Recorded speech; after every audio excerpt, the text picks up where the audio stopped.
দেখো বন্ধুরা, আগের দিনে আমি দেখিয়েছিলাম আমার মাছটাকে, দেখিয়েছিলাম ফাইটিং ফিশ যেটা, তাকে দেখিয়েছিলাম আমি।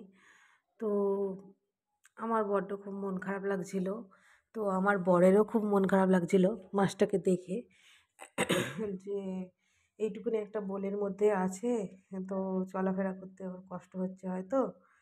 তো সেই জন্য আমার বর বলল, যাও একটা ওর জন্য বড় ঘর নিয়ে এসো, একটা অ্যাকোরিয়াম নিয়ে এসো, তো তাতে সুন্দর করে সাজিয়ে রাখো ওকে।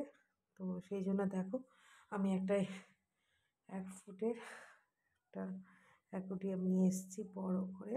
আর ওর জন্য এই জায়গাটা ঠিক করেছি, যে আমার ঘরের এই অংশটা ওর জন্য ঠিক করেছি। দেখো কেমন হয়েছে, ভালো হয়েছে কিনা। তো আমি এখনও মাছ ছাড়িনি এতে। তো 1 সপ্তাহ পরে আমি এই মাছটাকে এই নতুন অ্যাকোরিয়ামে ট্রান্সফার করব।